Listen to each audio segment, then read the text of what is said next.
Hey everyone, I'm Coach Tony, and I'm going to be answering a question today about one of the lesser known events of track and field. And that, of course, is the hammer throw. While this is not a new event by any means, it's probably unheard of because it's not allowed in high school in most US states. So unless you're from parts of New York or Rhode Island, you have probably never seen a hammer thrown in person. At first glance, it seems to be very dangerous as you spin in circles several times with a shot put on the end of a wire. So for various reasons, most US states don't allow competition in it unless they're part of a club. So knowing this, I'm here today to answer the question, when should a thrower start to learn the hammer throw? And before I get into my answer, just know that this is way more of a question for the coach than the athlete. As I already said, hammer's not really a thing in most of the country unless it's at the college level. And because of this, there are not nearly as many high school coaches that have experience in the hammer throw. And just like most other events, hammer should be taught in a specific progression that makes it easier for the athlete to learn. When I have athletes start in hammer, they don't touch an actual implement until a few practices in.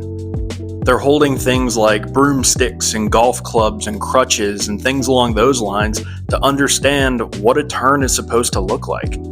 After that, we get into winds and then we go from there. A lot of high school coaches have a bad habit of taking new athletes, giving them a 30-second crash course, and then throwing them into the fire. And for things like shot put, that sometimes can work, but I would certainly argue that is the furthest thing from efficient. So for an athlete to learn hammer, they need access to a coach that is familiar with the event and familiar with teaching the event. On top of that, you also need access to a proper facility. A standard high school discus ring is surrounded by a net that will deflect a discus just fine, but will not stop a hammer flying at full speed.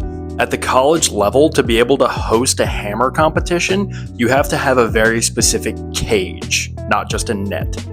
A cage usually has double nets and doors that open and close, so one can be closed depending on which hand the thrower is dominant with. So all of that being said, when is the best time to teach a young athlete how to throw a hammer? And like most things, there's not really a good answer to that. Once again, it's less about the athlete and more about the facilities and coaches they have access to.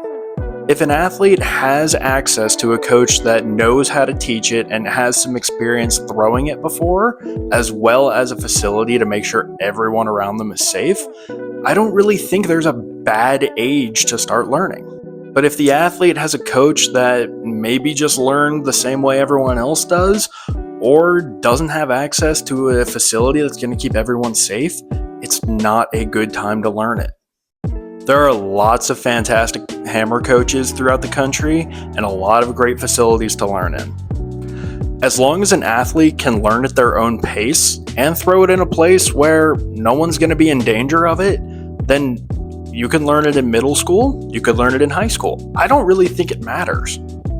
If you're in an area of the country where hammer usually isn't thrown and you're trying to learn it to make yourself more marketable for college, the best advice I can give you is make sure you vet your coach well.